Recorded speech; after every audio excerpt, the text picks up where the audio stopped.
नमस्कार, exam happy by Jharkhand channel में आपका स्वागत है। तो दोस्तों जुड़ चुका हूं मैं यहाँ पर झारखंड में होने वाली जेटेट परीक्षा की तैयारी को लेकर के। तो आपको हम बताते चले झारखंड में जो झारखंड शिक्षक पात्रता परीक्षा होने जा रही है, तो विज्ञापन निकलते के साथ ही आपको बाजार में बहुत सारे बाजारू किताब मिलेंगी और आप वहीं से लेकर के तैयारी करने लगते हैं, जिससे यहाँ पर बहुत कम प्रश्न आपको भिड़ते हैं और बहुत ज़्यादा मेहनत करने के बाद भी आप यहाँ पर सफलता नहीं प्राप्त कर पाते हैं। तो यदि आप झारखंड में होने वाले शिक्षक पात्रता परीक्षा में पास करना चाहते हैं, तो आपको यहाँ पर झारखंड में सरकारी स्कूलों में मिलने वाले जेसीईआरटी टेक्स्ट बुक पर आधारित सारे प्रश्न आपके एग्जाम में पूछे जाते हैं।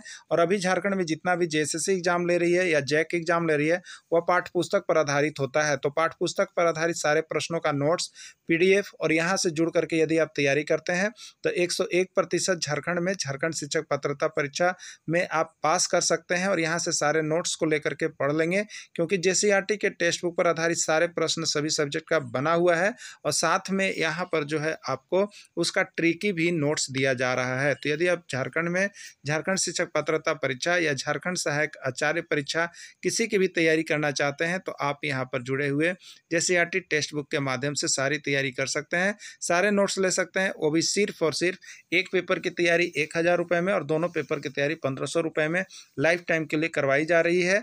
तो क्लास शुरू हो गए हैं, आप सभी जुड़ करके अभी से ही तैयारी कर देंगे और यह एक बार की परीक्षा के लिए लाइफ टाइम आपकी फ़ी होगी, दोबारा आपसे फ़ी नहीं ली जाएगी। तो आपको जैसे ही वीडियो मिलता है, आप हमारा मोबाइल नंबर यहाँ पर देख रहे हैं, इस मोबाइल नंबर से संपर्क कर लेंगे और तैयारी के लिए जुड़ जाएंगे। तो चलिए चलते हैं महत्वपूर्ण प्रश्नों की ओर। मनी प्लांट के पौधों में किस प्रकार की लता पाई जाती है? आप अपने घरों में या अगल बगल देखते होंगे, तो बहुत से लोग जो है पैसों के लिए यहाँ पर कौन सा प्लांट लगाते हैं, तो मनी प्लांट लगाते हैं। इसमें कौन सा लता पाया जाता है? विसर्पी लता, आरोही लता, साग या झाड़ी। तो आप सभी जानते हैं, तो टिकिंग करते चलिएगा और बताते चलिएगा।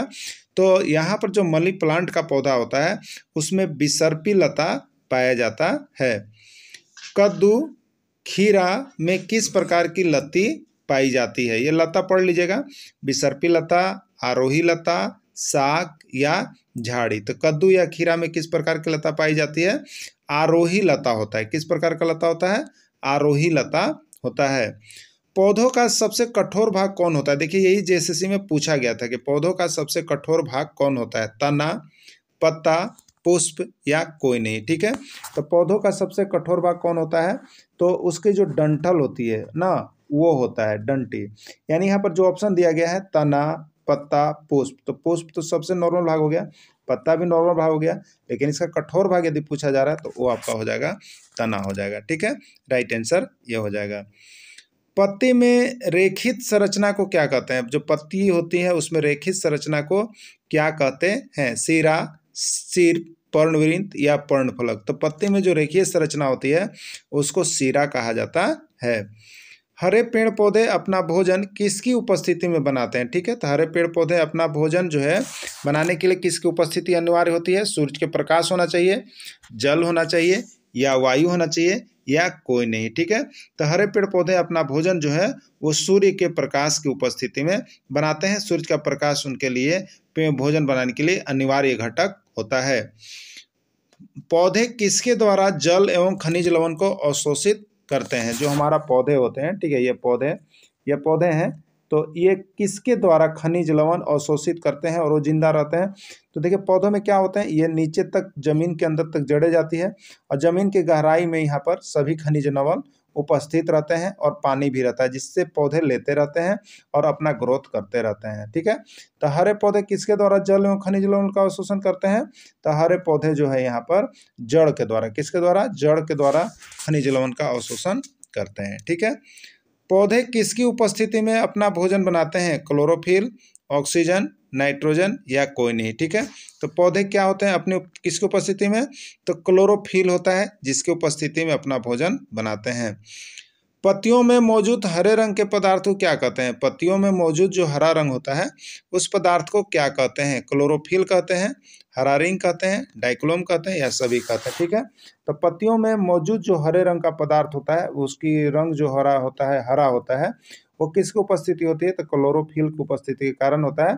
जब तक क्लोरोफिल होता है ये पत्तियां क्या होती है? हरे रंग की दिखती है, और क्लोरोफिल समाप्त होता है, पत्तियां हरे रंग से समाप्त हो जाती है। ठीक है, तो पत्तियों में मौजूद हरा रंग को हम लोग क्या कहते हैं?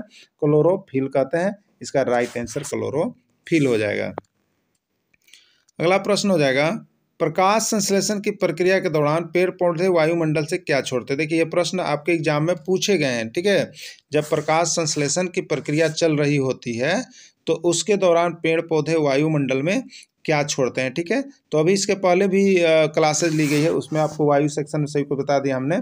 तब प्रकाश संश्लेषण की जब प्रक्रिया चल रही होती है तो हरे पेड़ पौधे उस समय क्या छोड़ते हैं, वायुमंडल में क्या छोड़ते हैं, तो ऑक्सीजन छोड़ते हैं, ठीक है, प्रकाश संश्लेषण के समय। और ऐसे अगर कोई बोलेगा कि हरे पेड़ पौधे वायुमंडल में क्या छोड़ते हैं, तो आप उस समय मारेंगे कार्बन डाइऑक्साइड मारेंगे, ठीक है। तो प्रकाश संश्लेषण की प्रक्रिया जिसमें चल रही होती है तो उसमें ऑक्सीजन छोड़ते हैं, ठीक है। और क्या लेते हैं, तो वो कार्बन डाइऑक्साइड लेते हैं। नेक्स्ट हो जाएगा आपका, हरे पेड़ पौधों को भोजन बनाने के प्रक्रम को क्या कहते हैं। हरे पेड़ पौधे जो भोजन अपना बनाते हैं उसके भोजन बनाने के प्रक्रम या प्रक्रिया को क्या कहते हैं, तो उसके भोजन बनाने के प्रक्रम या प्रक्रिया को जो है हम लोग क्या कहते हैं, तो प्रकाश संश्लेषण कहते हैं। क्या कहते हैं उसको, प्रकाश संश्लेषण कहते हैं। तो हरे पेड़ पौधे जिस प्रक्रिया या प्रक्रम द्वारा भोजन बनाते हैं उस प्रक्रम को प्रकाश संश्लेषण के नाम से जाना जाता है। प्रकाश संश्लेषण को आप अच्छी तरह से टॉपिक को देख लीजिएगा, क्योंकि प्रकाश संश्लेषण से एक प्रश्न जो है आपके एग्जाम में पूछ दिया जाता है। पत्तियों के फलक में असंख्य रंध्र या छिद्र पाए जाते हैं जो प्रकाश संश्लेषण तथा वाष्पोत्सर्जन जैसी क्रियाओं का संचालन करते हैं। इन्हें क्या कहते हैं, ठीक है। तो इन्हें क्लोरोफिल कहते हैं, स्टोमेटा कहते हैं, पर्णफलक कहते हैं या कोई नहीं, ठीक है। तो पत्तियों के फलक में जो असंख्य रंध्र या छिद्र पाए जाते हैं जो सहायक होते हैं किसके लिए, तो वाष्पोत्सर्जन जैसी क्रियाओं के संचालन के लिए, तो उसको देखिए कहते हैं स्टोमेटा। क्या कहते हैं उसको, स्टोमेटा के नाम से जाना जाता है। पौधों का कौन सा भाग पानी ग्रहण करता है जो भूमि के अंदर रहता है। तो पौधे के बहुत से भाग हैं, वो कौन सा भाग है जो भूमि के अंदर रहता है और वहीं से वह पानी ग्रहण करता है।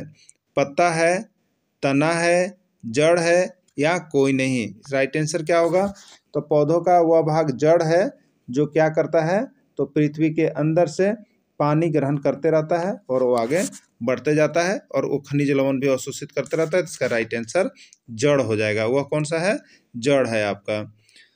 पौधों का सबसे आकर्षक और महत्वपूर्ण अंग कौन होता है, ये भी प्रश्न पूछा गया था। पौधों का सबसे आकर्षक और महत्वपूर्ण अंग कौन होता है, यानी पौधों में कौन सा ऐसी चीज है जो लोगों को आकर्षित करती है। पत्ता, तना, पुष्प या जड़, ठीक है। तो पौधों का सबसे आकर्षक और महत्वपूर्ण अंग जो माना जाता है, जो बहुत ही लोगों को आकर्षित करता है, वो होता है पौधा का पुष्प ना, पौधा का पुष्प होता है। तो यहाँ पर पुष्प इसका राइट आंसर हो जाएगा। पुष्प का रंगीन भाग क्या कहलाता है, पुष्प का रंगीन भाग क्या कहलाता है, ठीक है। देखिए कोई भी पुष्प हम जब अति करते हैं तोड़ते हैं, तो ये अगर मान लीजिए कि पुष्प है, ठीक है, ये क्या है आपका पुष्प है, तो यहाँ पर जो नीचे वाला भाग, इसका नीचे वाला जो भाग होता है, इसे क्या करते हैं, नीचे वाला भाग आप देखिएगा तो यहाँ पर ये हरा होता है, ये हरा होता है, चाहे किसी भी पौधा का हो, ये हरा होता है। और नीचे वाला जो डंठल होता है ये भी हरा होता है। तो इसको हम लोग क्या कहते हैं, ये पूछा जा रहा है, ठीक है।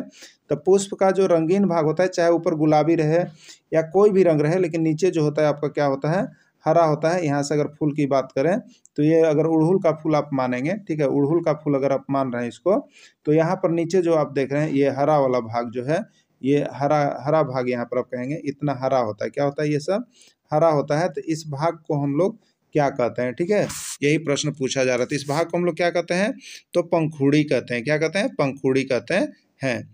पुष्प के भीतर धागे जैसी रचना को क्या कहते हैं, पुष्प के भीतर धागे जैसी रचना को क्या कहते हैं। देखिए पुष्प जैसे हो गया ना, ये पुष्प की अगर हम बात करें, ये अगर पुष्प है तो इसके भीतर देखिएगा एक धागे जैसी एक संरचना ऐसे निकलती है पुष्प में, सभी में नहीं होते हैं। तो पुष्प में जो धागे जैसी संरचना होती है, तो देखिए जैसे यहाँ पर धागे जैसी जो जो संरचना होती है, तो ये नर और मादा के जैसा भी होता है। क्या होता है, नर और मादा के जैसा इसमें भी संरचना पाई जाती है, जिससे उनका ग्रोथ होता है और बीज बनता है, ठीक है। तो यहाँ पर उसको हम लोग पुंकेसर कहते हैं। क्या कहते हैं, पुंकेसर कहते हैं, ठीक है। पुष्प के नर भाग को क्या कहते हैं, पुष्प के नर भाग को क्या कहते हैं। तो पुष्प के नर भाग होता है, पुष्प में भी नर और मादा होते हैं, ठीक है। तो पुष्प में एक ही पुष्प में नर मादा होते हैं जिससे परागकण होता है। तो पुष्प के नर भाग को पुंकेसर कहते हैं। क्या कहते हैं, पुंकेसर हम लोग कहते हैं। अब पुष्प के मादा भाग को क्या कहते हैं? पुष्प के मादा भाग को क्या कहते हैं? मादा यहाँ पर स्त्री के रूप में है, तो पुष्प के मादा भाग को क्या कहते हैं? जैसे पुष्प के नर भाग, नर मतलब क्या हो गया? पुरुष हो गया ना, पुरुष। तो पुष्प के नर भाग पुरुष, पुष्प का नर भाग क्या हो गया? पुरुष। अब पुरुष से यहाँ पर याद रखेगा पुंकेसर, क्या याद रखेगा? पुंकेसर। और मादा का, पुष्प का मादा भाग, तो मादा माने स्त्री, और उसी के नाम पर याद रखेगा स्त्री केसर, क्या याद रखेगा? मादा स्त्री होती है तो उसके भाग को स्त्री केसर कहेंगे, और नर पुरुष होता है तो उसके भाग को पुंकेसर कहेंगे। तो यहाँ पर पुष्प के मादा भाग को क्या कहते हैं? तो पुष्प के मादा भाग को हम लोग मादा भाग को हम लोग यहाँ स्त्री, यानी स्त्री मतलब कहिएगा स्त्री केसर, क्या कहिएगा? स्त्री केसर कहेंगे हम लोग, यानी पुष्प के मादा भाग को स्त्री केसर कहा जाता है। ये नर और मादा देखिए दो बार एग्जाम में पूछा गया, याद रख लीजिएगा ना। पुष्प के नर भाग को क्या कहते हैं? नर मतलब पुरुष हो गया, तो पुरुष मतलब पुंकेसर याद रखिएगा। अब पुष्प के मादा भाग को क्या कहते हैं? मादा मतलब स्त्री हो गई, तो उसको स्त्री केसर याद रखिएगा, ठीक है? तो स्त्री केसर हो गया। अगला है जड़ मदद करते हैं। जड़ किस चीज़ में हमें मदद करते हैं बताना है। जड़ जो है मदद करते हैं जल ले जाने में, खनिज लवण के अवशोषण में, मिट्टी को जकड़े रखने में, सभी में, ठीक है? ये जड़ जो होते हैं बिल्कुल सही है। जहाँ पर मिट्टी, जहाँ पर जैसे मिट्टी का कटाव होता है, बहाव होता है, वहाँ पर लोग कहते हैं कि यहाँ पर पेड़ लगा दीजिए, ठीक है? यानी मिट्टी का कटाव या बहाव को क्या करता है? रोकता है, ये भी सही है। खनिज लवण को अवशोषण करते हैं। मान लीजिए पेड़ पौधा तो ऊपर है, इसका खनिज लवण और पानी कहाँ से जा रहा है? तो ये जड़ करते हैं, कहाँ से? पृथ्वी के अंदर से। तो खनिज लवण का अवशोषण करने में भी सहायता करते हैं। और जड़ क्या करते हैं? जल देते हैं। तो इसका राइट आंसर हो जाएगा सभी में, ठीक है? क्या राइट आंसर हो जाएगा? सभी में। पुष्प के किस भाग में अंडाशय मिलता है? पुष्प के किस भाग में अंडाशय मिलता है? वाय भाग, मध्य भाग, आंतरिक भाग, या सभी जगह? तो पुष्प के किस भाग में अंडाशय मिलता है? तो ये मध्य भाग में मिलता है। कहाँ पर मिलता है? मध्य भाग में। तो देखिए कितने अच्छे अच्छे प्रश्न है जो आपके एग्जाम में आए हुए हैं, सारा जेसीईआरटी टेक्स्ट बुक से ही मिला हुआ है। तो आप सभी जरूर जेसीईआरटी टेक्स्ट बुक का एक बार नोट्स यहाँ से लेकर के पढ़ लीजिएगा और तैयारी कर लीजिएगा। आपको यहाँ से देखिए बहुत ज़्यादा प्रश्न भिड़ेगा। तो जैसे ही वीडियो मिलता है, आप मोबाइल नंबर दिए गए हैं उस पर संपर्क करके जरूर एक बार यहाँ से परचेज कर लीजिएगा। वीडियो के अंत तक जुड़े रहें, इसके लिए आप सभी को बहुत बहुत धन्यवाद।